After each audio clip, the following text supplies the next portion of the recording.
গত 24 ঘন্টায় 3টা শিশু ভাই নির্যাতন হয়েছে, এর মধ্যে একজনকে হত্যা করা হয়েছে, যার আসামি ধরা পড়ছে। আসামি বলতেছে যে আমি খুন করছি, আমি হত্যা করছি, আমি জুলুম করছি। তারপরও তাকে এখন ওই জেলখানায় নিয়ে সরকারি টাকায় ভাত খাওয়াইতে হবে, রুটি খাওয়াইতে হবে। এই মামলা চলতে থাকবে। একে কেন লালন পালন করতে হবে সরকারি টাকায়? আমরা গরিবের ট্যাক্স দিয়ে একে কেন বাঁচায় রাখতে হবে? একে তো ভাই ওই শাহবাগে নিয়ে যাইতে হবে এবং সারা দেশের সমস্ত মিডিয়ার সামনে ওপেন তাকে ওইখানে ওপেন তাকে এই পৃথিবী থেকে বিদায় করতে হবে এবং বিদায়টাকে একটু একটু করে নিতে হবে তার অঙ্গ থেকে, একটু একটু করে নিয়ে আস্তে আস্তে ধীরে ধীরে তাকে সবাই সামনে অন ক্যামেরা এই পৃথিবী থেকে বিদায় করতে হবে। এরকম দৃশ্য দেখা দেন, দেখবেন কেউ আর সাহস পাবে না। একজন উকিলের প্রতি যেন কোর্টে দাঁড়িয়ে কোনো উপযুক্ত প্রমাণ ছাড়াই ধর্ষিতার উকিল যেন একটা প্রশ্ন করে, কি মাননীয় আদালতের কাছে আমি জানতে চাচ্ছি আমরা কি দ্বিতীয় একটি মেয়েকে ধর্ষিতা হবার ক্ষেত্র প্রস্তুত রাখবো নাকি রাখবো না। অর্থাৎ তিনি যেটা বুঝতে চাইছেন, রামিসা তো শেষ, এখন আরেকজন রামিসাকে আমরা রেডি রাখবো কোনো সোহেলের জন্য। হঠাৎ করেই নানান বিষয় নিয়ে বিএনপি সরকার নাটকীয় কাণ্ড শুরু করে দিয়েছে। তবে এ ধরনের কাণ্ড জনগণ টলারেট করবে না বা করছে না। অলরেডি জনগণ বিএনপির নাটকীয়তার বিরুদ্ধে সোচ্চার হচ্ছে, সরব হচ্ছে এবং এর মধ্য দিয়ে বেশ কয়েকজন মন্ত্রীকে, স্বরাষ্ট্রমন্ত্রী সহ কয়েকজন মন্ত্রীকে পদত্যাগ করতে হতে পারে। দর্শক, স্বরাষ্ট্রমন্ত্রী Salahuddin is must for mister Tarique Rahman. Tarique Rahman মূলত স্বরাষ্ট্রমন্ত্রী সালাউদ্দিন আহমেদ ছাড়া অচল। আমরা প্রধানমন্ত্রী জনাব তারেক রহমানের কাছে জানতে চাই, আদৌ কি রামিসাকে হত্যার বিচার হবে? আদৌ কি বাংলাদেশ কোন ইতিহাস তৈরি করবে? এনসিপি তারা কি রাজপথে নামবে আরো একটা গণ অভ্যুত্থানের জন্য যদি রামিসার হত্যাকারী সোহেলকে প্রকাশ্যে সারা বাংলাদেশে প্রকাশ্যে প্রথমবারের মতন একটা ঐতিহাসিক দৃষ্টান্ত স্থাপনের আহ্বান জানাচ্ছি, পলিসিগুলো জানাই দিব যে কিভাবে তাকে শাস্তি দিতে হবে। মাঝে মাঝে কি মনে হয় জানেন, যে যদি কোনো প্রধান বিচারপতি অথবা কোনো মন্ত্রী এমপির তাদের যদি কোনো বাচ্চা নাতি পত্তি যারা আছে তাদেরকে যদি এইভাবে ধর্ষণ করা হয়, তাহলে কি ওই দিনও বিচারিক প্রক্রিয়া এইভাবে চলবে, নাকি ধরেন আন্ডারগ্রাউন্ড ডম দিয়া অথবা আইন শৃঙ্খলা বাহিনী দিয়া ক্রস ফায়ার করে মাইনা ফেলা হবে, হয়তো এটা প্রকাশিত করা হবে। কিন্তু আমরা যারা সাধারণ মানুষ আছি, যাদের ছোট ছোট সন্তান আছে, তারা ভাবি পাশের বাসার ফ্ল্যাটে যে থাকে এই হারামি, আসলে তার কাছে আমার মেয়েটা নিরাপদ কিনা, এই ভবনটা আমার জন্য নিরাপদ কিনা। সোহেলের সর্বোচ্চ দৃষ্টান্তমূলক শাস্তি দাবি করছে, পাশাপাশি তার স্ত্রীর স্বপ্নারও, সেও সমান অপরাধী। আজকের এই ভিডিওতে এই রাষ্ট্রের কাছে প্রশ্ন রাখতে চাই, সাফাবাজি, স্বাধীনতা, এই বংশং সারেন সাইরা মানুষ যেটা চায় এই দেশের ইতিহাসে, এই ডক্টর ইউনুস, সুদি ইউনুস সারা নিজেরা শক্তরা খাইয়া গেলে, কিন্তু তাদের সময়ও ঐতিহাসিক একটা ধর্ষণের ঘটনা ঘটছে। ওই দিনও যদি এই ইউনুস গঙ্গরা এই বিচারটা করতো যে ধর্ষণের শাস্তি কি হবে, তাহলে হয়তো আজকে রামিসার মতন মেয়েকে জীবন দিতে হতো না। রামিসার বাপ বলছে বিচার চাই না, কেন জানেন? আমরাও জানি বিচার হবে না, আলোচনায় থাকবে 2-4-5 দিন। রাষ্ট্র যখন দেখবে এটা খুব বেশি ভাইরাল, আরেকটা ঘটনা রাষ্ট্র নিজে ঘটাবে অথবা কাউর দিয়া ঘটাই দিবে, আমরা সবাই সেটার পিছনে দৌড়াবো। কোথাকার রামিসা? এই জন্য রামিসার বাপ বলছে এই রাষ্ট্রের প্রতি ওয়াক্তু বিচার চাই না। আজকে রামিসার বাবা, রামিসা কালকে আপনার মেয়ে, আমার মেয়ে না, এটাকে আপনি ভাবতে পারেন? কথা বলছি আমাদের ছোট্ট একটা শিশু বা একটা ফুল, মিরপুরের পল্লবীতে 7 বছরের ছোট্ট একটা বাচ্চা, মানে এটা তো মহিলা মেয়ে কোনোভাবে, মানে জেন্ডার হিসেবে সে একটা মেয়ে। এতটুকুর বাইরে এই মেয়েটার মধ্যে কি আছে? আর এই যে রিক্সা মেকানিক সোহেল, সেই যে ঘটনাটা ঘটাইছে, আজকে আমরা পুলিশের জবানবন্দিতে দেখলাম, পুলিশের কাছে তার দেওয়া জবানবন্দি, তার স্ত্রী স্বপ্না ঘটনার দিন সকালে তার কৌশলে তার বাসায় নিছে। আমার ধারণা এদের আরেকটা প্ল্যান ছিল, সেটা হচ্ছে অপহরণ করবে। কিন্তু কোথাও না কোথাও যখন পরিস্থিতি বিগড়ে গেছে, এরা করছে কি, তো সেই জায়গা থেকে সম্ভবত প্ল্যান পরিবর্তন হয়েছে। কারণ স্বপ্না বলছিল সোহেল বিকৃত লেভেলের মেন্টালিটির একজন মানুষ, অতীত সম্ভবত এমন অনেক ঘটনা করছে, এগুলা পার পাইয়া গেছে, আর এখন এখানে এসে এই রামিসাকে এরা টার্গেট করছে। আজকে পুলিশের কাছে দেওয়া জবানবন্দিতে অনেক চাঞ্চল্যকর তথ্য বের হয়ে আসছে। এইসব তথ্য দিয়ে কি করবো বলেন? কারণ এখানে তো কোনো কিছু হবে না। তবে আমি ওই উকিলের প্রতি পুরো বাংলাদেশের পক্ষ থেকে গজবের দোয়া চাই, যেই কালো কোটধারী উকিল এই সোহেলকে মুক্তির জন্য কাজ করবে। রাষ্ট্রের একটা নিয়ম আছে, যদি কোনো আসামির পক্ষে কোনো উকিল না দাঁড়ায়, রাষ্ট্র তার জন্য উকিল দেয়। আমরা গুলিমারি রাষ্ট্রের এমন নীতি নির্ধারণী সিস্টেমের প্রতি আমরা চাই এটারও সংশোধন হোক। কোন সেই উকিল যে টাকার জন্য সোহেল রানার পক্ষে দাঁড়াবে?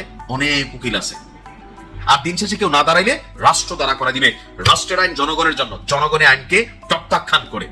প্রধান বিচারপতি, যারা আইন প্রণেতা আছেন, যারা এই রাষ্ট্রের কলাকুশলী আছেন, আপনাদের কাছে জানতে চাই এই ঘটনাগুলোকে আপনারা কি পলিটিক্যাল পয়েন্ট অফ ভিউতে দেখেন নাকি আসলে মানবিক দৃষ্টিতে দেখেন? আওয়ামী লীগ সরকারের আমল থেকে শুরু করে স্বাধীনতার এত বছর এই দেশে অনেক উন্নয়ন হয়েছে, এই হয়েছে সেই হয়েছে, কিন্তু একটা জিনিস ঘটে নাই, কোন ধর্ষণকারী এই দেশে শাস্তি পায় না। যখন ঘটনা ঘটে আমরা কথা বলি, কিন্তু ফাইনালি আসলে কিছুই হয় না।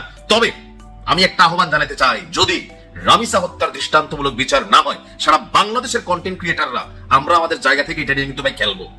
আমারও বলে দিচ্ছি, খেলবো। যে উকিল তুমি তার পক্ষে দাঁড়াবে, তোমার 14 গোষ্ঠীর সাথে খেলবো। যেই সিস্টেম তার পক্ষে দাঁড়াবে, সেই সিস্টেমের বিপরীতে আমরা খেলবো।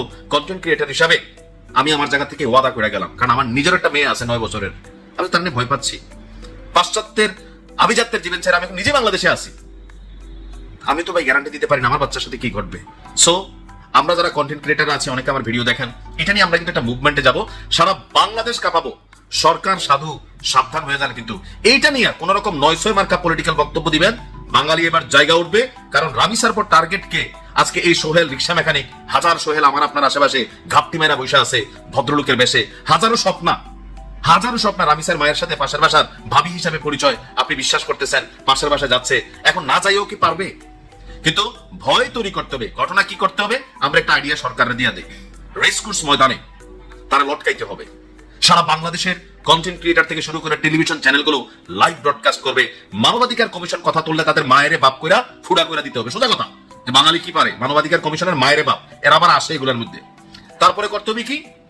একবার একদিনে শেষ করা যাবে না, তারা জিন্দা রাখতে হবে। তিলে তিলে তার নুনুর গোড়ার মধ্যে যতটুকু লোড নিতে পারে একটা ইট পাথর ঝুলাই দিতে হবে।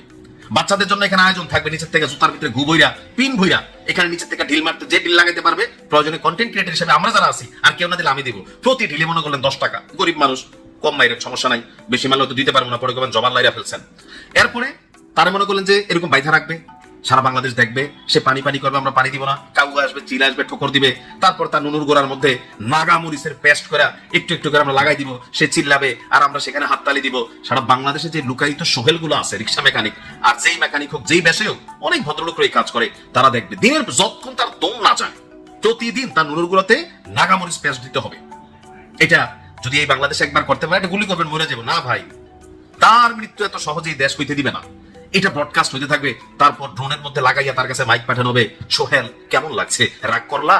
ওই দিন সোহেলের অনুভূতি কি, এটা আমার দেখার খুব ইচ্ছা। রাষ্ট্রের মধ্যে যত সোহেলরা আছে, আগামীতে বা অনেকের মনে এরকম ধান্দা আছে, পলিসি প্ল্যান, আজকে যখন আমি ভিডিওটা করছি, হয়তো আরো একটা রামিসার জন্য আরেকটা প্রেক্ষাপট তৈরি হচ্ছে। কে সেই রামিসা? সেটা কি আমার মেয়ে, আপনার মেয়ে, আপনার বোন? একজন বাবা হিসাবে যখন আমি চিন্তাটা করি বা এই ঘটনাগুলো পড়ি, চোখে তো দেখি নাই, পুরোটা বডিতে পার্ট পার্ট করে ফেলছে। সো সোহেলদের মৃত্যু ফাঁসিতে অথবা গুলিতে, ক্রস ফায়ার আমি চাই না। আমি চাই, আমি যেটা বলছি, প্রয়োজনে আরো যাদের কাছে কু আইডিয়া আছে, হ্যাঁ, মানে এরকম ভাবে জীবন শেষ করানোর জন্য, তো আপনারা দিতে পারেন। আমি আবার জানি ভিডিওটা আবার কপিরাইট খায় কিনা বা ধরেন ভায়োলেন্স ক্যারেক্টার যায় কিনা জানি না, তবে আসলে মনের যে ক্ষোভটা আছে পুরোটা এখানে আমি প্রকাশ করছি। তা আমার কাছে আমার একজন ভক্ত, তিনি লিখছিলেন যে ভাইয়া আপনি যখন এই ভিডিওটা বানাবেন, হঠাৎ করেই নানান বিষয় নিয়ে বিএনপি সরকার নাটকীয় কাণ্ড শুরু করে দিয়েছে। তবে এ ধরনের কাণ্ড জনগণ টলারেট করবে না বা করছে না। অলরেডি জনগণ বিএনপির এই নাটকীয়তার বিরুদ্ধে সোচ্চার হচ্ছে, সরব হচ্ছে, এবং এর মধ্য দিয়ে বেশ কয়েকজন মন্ত্রীকে, স্বরাষ্ট্রমন্ত্রী সহ কয়েকজন মন্ত্রীকে পদত্যাগ করতে হতে পারে। দর্শক, স্বরাষ্ট্রমন্ত্রী Salahuddin is must for mister Tarique Rahman. Tarique Rahman মূলত স্বরাষ্ট্রমন্ত্রী সালাউদ্দিন আহমেদ ছাড়া অচল। অনেকে বলেন যে ডিফ্যাক্টো প্রাইম মিনিস্টার স্বরাষ্ট্রমন্ত্রী সালাউদ্দিন আহমেদ, কিন্তু Salahuddin Ahmed is not fit for home ministry. স্বরাষ্ট্র মন্ত্রণালয়ের জন্য তিনি ফিট না। হ্যাঁ, তাকে আইনমন্ত্রী করা হোক, দ্যাটস ভেরি গুড। আইনমন্ত্রীকে রাস্তাঘাটে অতটা দৌড়াতে হয় না, অথবা ল অ্যান্ড অর্ডার সিচুয়েশনের জন্য তাকে জবাবদিহি করতে হয় না। আইনমন্ত্রীর কাজ বেশিরভাগই অন দি টেবিল, ইনডোর। এই কাজগুলো স্বরাষ্ট্রমন্ত্রী ভালো পারেন, কিন্তু আইন শৃঙ্খলা পরিস্থিতি নিয়ন্ত্রণ করা, এই জায়গায় স্বরাষ্ট্রমন্ত্রী কিন্তু কি নেই। এই জন্য স্বরাষ্ট্রমন্ত্রীকে সরিয়ে দিতে বাধ্য হবেন তারেক রহমান। কারণ দেশের সার্বিক আইন শৃঙ্খলা পরিস্থিতির সামান্যতম উন্নতি সালাউদ্দিন আহমেদ করতে পারছেন না। পুলিশের থেকে শুরু করে আরো নানান দিক যেগুলো আছে, কোনো বিষয়ে সামান্য উন্নতি মিস্টার তারেক রহমান করতে পারছেন না, যার ফলে তারেক রহমানের পদত্যাগ কিংবা তার চলে যাওয়াটা অনিবার্য হয়ে উঠতে পারে স্বরাষ্ট্রমন্ত্রী সালাউদ্দিন আহমেদের। অন দি আদার হ্যান্ড, আইনমন্ত্রী, তিনি নিজে আইনমন্ত্রী হিসেবে আবার বিভিন্ন জায়গায় বিভিন্ন মন্ত্রণালয়ের যে ধারাবাহিক ব্যর্থতা, কোনো একটা মন্ত্রণালয়ের সামান্যতম সফলতা নেই। অর্থমন্ত্রী হিসেবে আমির খসরু মাহমুদ চৌধুরী, আগামী বাজেটের কয়েক মাস পর পর্যন্ত তার মেয়াদ নির্ভর করবে। বাজেটে যদি সরকার অস্থির পরিস্থিতিতে পড়ে, তারপরে অর্থমন্ত্রীকে মানুষ গালাগালি শুরু করবে। তারেক রহমান এরকম কিছু প্ল্যান আছে। আবার দেখেন, এই খলিলুর রহমানকে নিয়ে এমন বেকায়দা করেছেন যে এখানে বিএনপি সরকারকে মার্কিন বলয় থেকে বের হতে বাধ্য হচ্ছে। তারা মার্কিন বলয় থাকতে পারছে না, কারণ মার্কিন যুক্তরাষ্ট্র কোনো পয়সাবাদী দিতে পারছে না। এখন কি করবে? অন দ্য আদার হ্যান্ড, এমন একজন পররাষ্ট্রমন্ত্রী বানানো হয়েছে, তার কাজই হচ্ছে মার্কিন দালালি করা। তিনি নিয়োগ পেয়েছেন মার্কিন দালালি কোটায়। তাহলে সরকারের ফরেন পলিসি, মার্কিন প্রো চীন, প্রো চায়না ফরেন পলিসি, এই খলিলুর রহমানকে দিয়ে অপারেট করা তারেক রহমানের পক্ষে সম্ভব নয়। That's very significant. তো দর্শক, এই জায়গায় সরকার একটা বেকায়দার পরিস্থিতি বলেছে। স্বরাষ্ট্রমন্ত্রী সালাউদ্দিন আহমেদ থেকে শুরু করে বেশ কয়েকজন মন্ত্রীকে সরিয়ে দেওয়া হতে পারে বা পদত্যাগ করতে হতে পারে। দর্শক, জনগণ সরব হচ্ছে এবং পদত্যাগ দাবি করছে, রাজনৈতিক দলগুলো সরব হচ্ছে, পদত্যাগ দাবি করছে, সেটা নিয়ে মূলত আলোচনা। সরকার নিশ্চুপ থাকছে। সীমান্ত হত্যা বন্ধ করতে না পারলে স্বরাষ্ট্রমন্ত্রী অবিলম্বে পদত্যাগ করা উচিত। হ্যাঁ, এই স্বরাষ্ট্রমন্ত্রী একটা কঠিন ধরা খেয়েছেন। তিনি প্রণয় ভর্মার সাথে সাক্ষাতে পায়ের উপর পা তুলে প্রণয় ভর্মাকে ডমিনেটিং স্টাইলে বলেছিলেন। অনেকটা স্বরাষ্ট্রমন্ত্রী ভাবছিল তিনি মাস্টার, তিনি বস, বিগ বস। একটা ডমিনেটিং মুডে বলেছিলেন যে আর যেন সীমান্ত হত্যা না হয়, সীমান্ত হত্যা যেন বন্ধ হয়ে যায়, আমরা সীমান্ত হত্যা আর দেখতে চাই না। এর মানে বড় ভাই ছোট ভাইকে নির্দেশ দিয়েছেন, এরকম একটা ভাব। কিন্তু দর্শক, আমরা যেটা দেখছি যে সীমান্ত হত্যা শুধু হচ্ছেই না, বরং বিএনপি সরকারকে বৃদ্ধাঙ্গুলি দেখিয়ে সীমান্ত হত্যা হচ্ছে এবং তারা এটাকে উদযাপন করছে। এর মানে পাল্টা ব্যবস্থা নেওয়া যাচ্ছে না। এখন সীমান্ত হত্যার জন্য কিন্তু দেশের আইন শৃঙ্খলা পরিস্থিতিও দায়ী, এটাও কিন্তু বুঝতে হবে। আমরা সবসময় একপাক্ষিক কথা বলি, যদিও সীমান্ত হত্যাকে কোনোভাবে জাস্টিফাই করার সুযোগ নেই। যেমন কখন ভারত বিএসএফ বাংলাদেশি নাগরিককে হত্যা করার সুযোগ পায়? যখন বাংলাদেশের নাগরিকরা নিয়ম লঙ্ঘন করে সীমান্ত ক্রস করার চেষ্টা করে বা বিপদ সীমা অতিক্রম করে তখন। এখন বিপদ সীমা অতিক্রম করে, এটা তো একটা বাংলাদেশের আইনের ব্রিজ। তো বাংলাদেশের আইনের যে লঙ্ঘন, এর দায়টা তো স্বরাষ্ট্র মন্ত্রণালয়ের। যে এখানে সীমান্তের চোরাচালান থেকে শুরু করে বিভিন্ন অবৈধ ব্যবসা, মাদক কারবারি, এগুলো বন্ধ করতে পারছে না। এগুলোকে কেন্দ্র করে সীমান্ত হত্যার ঘটনা ঘটে বেশিরভাগ। একদম নিরীহ মানুষ, যার কোনো দোষ নাই, তাকে বিএসএফ যে হত্যা করে, বিষয়টা কিন্তু এরকম না। তবে এটাও মনে রাখতে হবে যে চোরা কারবারি হোক, গরু চোর কিংবা মাদক চোর হোক, তাকে হত্যা করা এটা বেআইনি। তাকে গ্রেপ্তার করতে পারে, বা যাদেরকে বিএসএফ হত্যা করে তারা মূলত গ্রেপ্তার যোগ্য। তারা যে একদম দুধের ধোয়া তা না, গ্রেপ্তার যোগ্য, হত্যাযোগ্য নয়। আর সর্বোচ্চ যদি বল প্রয়োগ করতে হয় তাহলে হাঁটুর নিচে গুলি করতে পারে, নন লেথাল ওয়েপন ব্যবহার করতে পারে। কিন্তু না, তারা একদম সরাসরি লেথাল ওয়েপন ব্যবহার করে বুকে বা এমন জায়গায় টার্গেট কিলিং, এমন জায়গায় গুলি করে যাতে সে মারা যায়। তো এগুলো কোনো কিছুই স্বরাষ্ট্রমন্ত্রী বন্ধ করতে পারছে না। আর দেশে একের পর এক শিশু হত্যা, নারী হত্যা, 4 মার্ডার, 5 মার্ডার, একই পরিবারের 4 জন হত্যা, এরকম ঘটনা ঘটতেই থাকে। কিন্তু তাদেরকে সালাউদ্দিন আহমেদের পুলিশ ধরতে পারছে না। এবং চাঁদাবাজি, এটা আইন শৃঙ্খলা পরিস্থিতির ভয়াবহ অবনতির একটা প্রমাণ। চাঁদাবাজি বন্ধ করতে পারছে না, বিএনপির অন্তর্কন্দর বন্ধ করতে পারছে না, কিছুই তো করতে পারছে না। সরকার এক প্রকার অনেকটা নিশ্চুপ আছে। তো এভাবে চলতে পারে না। নাসিরউদ্দিন পাটোয়ারি যেটা বলছেন, সরকার নিশ্চুপ থাকছে, সীমান্ত হত্যা বন্ধ করতে না পারলে স্বরাষ্ট্রমন্ত্রী অবিলম্বে পদত্যাগ করা উচিত। তারা যদি দায়িত্ব পালন করতে না পারেন, তবে আমাদের দায়িত্ব দিক, আমরা সরকারে এলে ইনশাল্লাহ সীমান্ত হত্যা চিরতরে বন্ধ করবো। তো এই নাসিরউদ্দিন পাটোয়ারিদের এই সমালোচনাগুলো, এটা সহ্য করার ক্ষমতা তারেক রহমান সরকারের নাই। It's very great critic.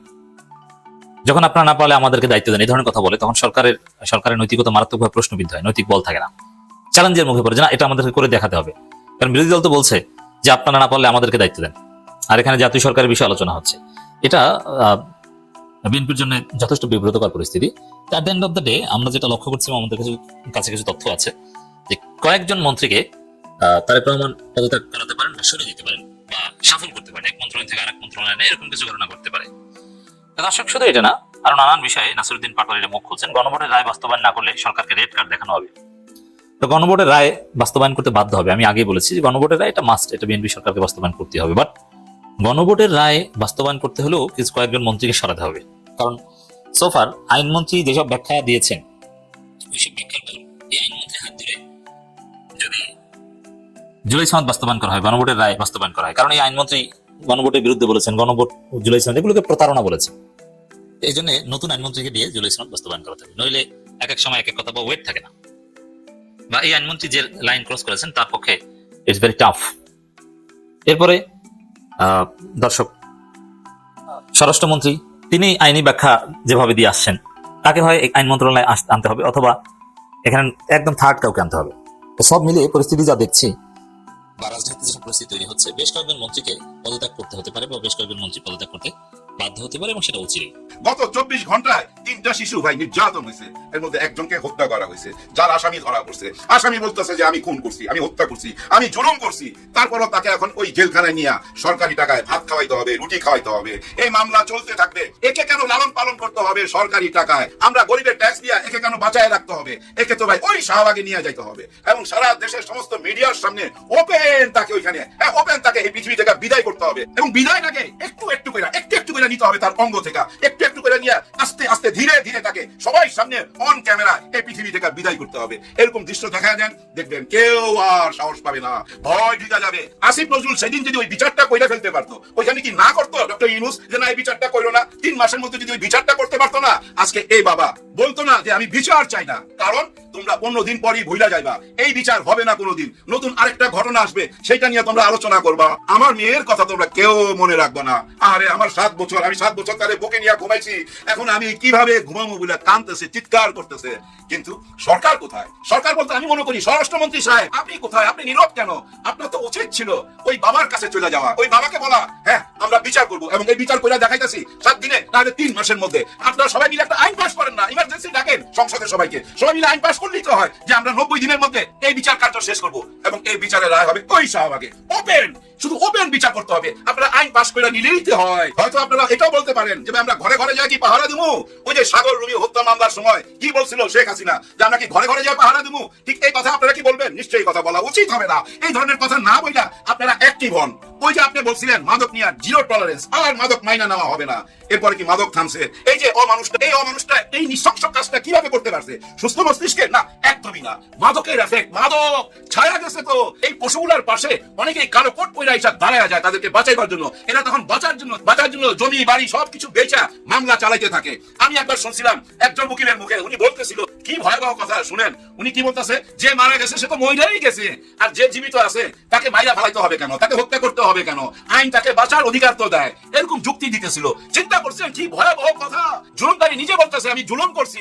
আমার তো মনে হয় 36 ঘন্টার মধ্যে শাহবাগে আইনা ওর বিচার কার্যকর সবাই সামনে দেখানো উচিত। একজন মেয়ের বাপ হিসেবে আমি এই দাবি রেখে গেলাম আপনাদের কাছে। যাবার আগে ছোট্ট দুটা কথা বলে যায়। যে বাবা বলতেছে আমি বিচার চাই না, বিচার চাই না, সে বাবার কাছে যদি আমাদের মাননীয় প্রধানমন্ত্রী যায় কথা দিত তাকে বুকে জড়ায়া যে আর বিচার পাবেন না মানে আমি বিচার করুম, আর সেটা যদি বাস্তবায়ন করতে পারে বর্তমান সরকার, সবাই ভালোবাসা পাবে না? নিশ্চয়ই সবাই ভালোবাসা পাবে। ভালোবাসার জবাব ভালোবাসা, আর ঘৃণার জবাব ঘৃণা।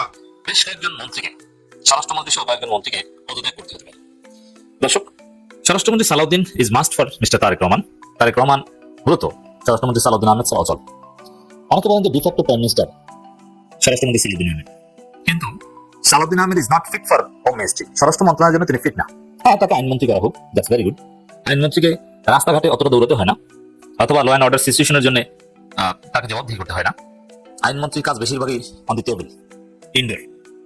এই কাজগুলো স্বরাষ্ট্রমন্ত্রী ভালো পারেন, কিন্তু তার জন্য যে বিশাল দায়িত্ব আইন শৃঙ্খলা পরিস্থিতি নিয়ন্ত্রণ করা, এই জায়গায় স্বরাষ্ট্রমন্ত্রী কমপ্লিটলি ব্যর্থ। এই জন্য স্বরাষ্ট্রমন্ত্রীকে সরিয়ে দিতে বাধ্য হবেন তারেক রহমান। কারণ দেশের সার্বিক আইন শৃঙ্খলা পরিস্থিতির সামান্যতম উন্নতি সালাউদ্দিন আহমেদ করতে পারছে না। পুলিশের থেকে শুরু করে আরো নানান দিক যেগুলো আছে, কোনো বিষয়ে সামান্য উন্নতি মিস্টার তারেক রহমান করতে পারছেন না। যার ফলে তারেক রহমানের পদত্যাগ কিংবা তার চলে যাওয়াটা অনিবার্য হয়ে উঠতে পারে স্বরাষ্ট্রমন্ত্রী সালাউদ্দিন আহমেদের। অন দি আদার হ্যান্ড, আইনমন্ত্রী তিনি নিজে আইনমন্ত্রী হিসেবে আবার পারফেক্ট নন। আবার বিভিন্ন জায়গায় বিভিন্ন মন্ত্রণালয়ের যে ধারাবাহিক ব্যর্থতা, কোনো একটা মন্ত্রণালয়ের সামান্যতম সফলতা নেই। অর্থমন্ত্রী হিসেবে আমির খসরু মাহমুদ চৌধুরী আগামী বাজেটের কয়েক মাস পর পর্যন্ত তার মেয়াদ নির্ভর করবে। বাজেটে যদি সরকার অস্থির পরিস্থিতিতে পড়ে, তারপরে অর্থমন্ত্রীকে মানুষ গালাগালি শুরু করবে। তারেক রহমান এরকম কিছু প্ল্যান আছে।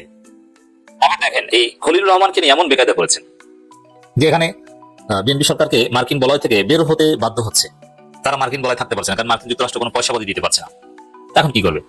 অন দি আদার হ্যান্ড, এমন একজন পররাষ্ট্রমন্ত্রী বানানো হয়েছে, তার কাজই হচ্ছে মার্কিন দালালি করা। তিনি নিয়োগ পেয়েছেন মার্কিন দালালি কোটায়। সরকারের ফরেন পলিসি, মার্কিন প্রো চীন প্রো চায়না ফরেন পলিসি, এই খলিলুর রহমানকে দিয়ে অপারেট করা তারেক রহমানের পক্ষে সম্ভব নয়। That's very significant. তো দর্শক, এই জায়গায় সরকার একটা বেকায়দার পরিস্থিতি বলেছে।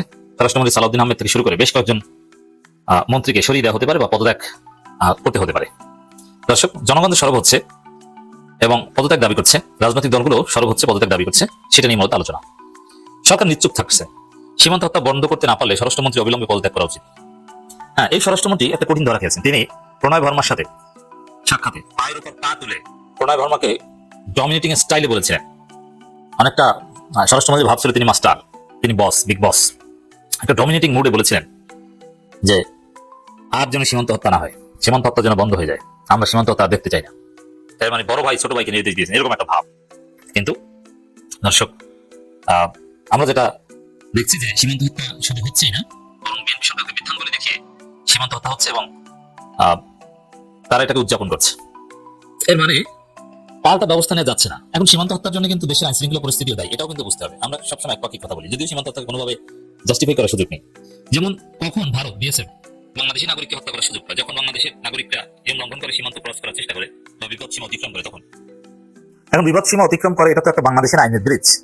তো বাংলাদেশের আইনের যে লঙ্ঘন, এর দায়টা তো স্বরাষ্ট্র মন্ত্রণালয়।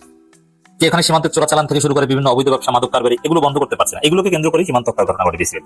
একদম নিরীহ মানুষ, যার কোনো দোষ নাই, তাকে বিএসএফ যে হত্যা করে, বিষয়টা কিন্তু এরকম না। তবে এটাও মনে রাখতে হবে যে চোরা কারবারি হোক, গরু চোর কিংবা মাদক চোর হোক, তাকে হত্যা করা এটা বেআইনি, তাকে গ্রেপ্তার করতে পারে।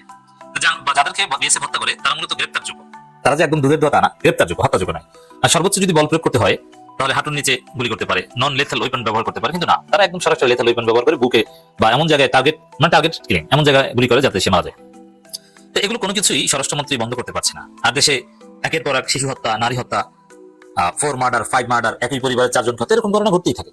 কিন্তু তাদেরকে সারাদিন আমাদের পুলিশ ধরতে পারছে না। এবং চাঁদাবাজি, এটা আইন শৃঙ্খলা পরিস্থিতির ভয়াবহ অবনতির একটা প্রমাণ। চাঁদাবাজি বন্ধ করতে পারছে না, বিএনপির অন্তর্কন্দর বন্ধ করতে পারছে না, কিছুই তো করতে পারছে না। সিলেট সীমান্তে বিএসএফ এর গুলির জবাব আমার দেশের বীর সৈনিকরা বীরের মতো জবাব দিয়েছে। ভারতের লজ্জা নাই, যদি লজ্জা থাকতো তো বাংলাদেশের দিকে গুলি ছোড়ার মতো তাদের সাহস থাকতো না। তারা নির্লজ্জ একটা জাতি। 2001 সালে বড়াইবাড়ির যুদ্ধে তাদের 16টি লাশ ধান খেতে পালিয়ে দিয়ে তারা পালিয়ে গেছিল। আর আমার দেশের বীর সৈনিকরা যুদ্ধ করে 2 জন শাহাদাত বরণ করেছিল। এই 2 জনকে সম্মানিত ভাবে রাষ্ট্রীয় মর্যাদা দিয়ে তাদেরকে নিয়ে আসছে। তারা কাপুরুষ, তারা নির্লজ্জ জাতি। সেজন্য তারা তাদের সহকর্মীদেরকে, সহযোদ্ধাদেরকে পালিয়ে দিয়ে তারা চলে গেছে। এই 16 জনকে হত্যা করেছে। 16 জনের মধ্যে অনেকে আহত ছিল, কিন্তু তারা পালিয়ে দিয়ে চলে যাওয়ার কারণে তারা মারা গেছে। কত বড় কাপুরুষের পরিচয় দিয়েছে এই ভারতীয় সেনাবাহিনী। এই ভারতীয় বর্ডার গার্ড কত বড় কাপুরুষ, কত বড় নির্লজ্জ। তারা লজ্জা যদি থাকতো বাংলাদেশের দিকে গুলি ছড়ার মতো, তাদের রুচি থাকতো না। তাদের রুচি নাই, লজ্জাহীন এবং একটা কাপুরুষ। কেমন কাপুরুষ হলে এমন কাজ করতে পারে? সহযোদ্ধাদেরকে পালিয়ে ধান খেতে পালিয়ে দিয়ে চলে গেছিল। এই বর্ডারের যুদ্ধে আমার দেশের বীর সৈনিকরা বীরের মতো লড়ে 2 জন শাহাদাত বরণ করেছিল।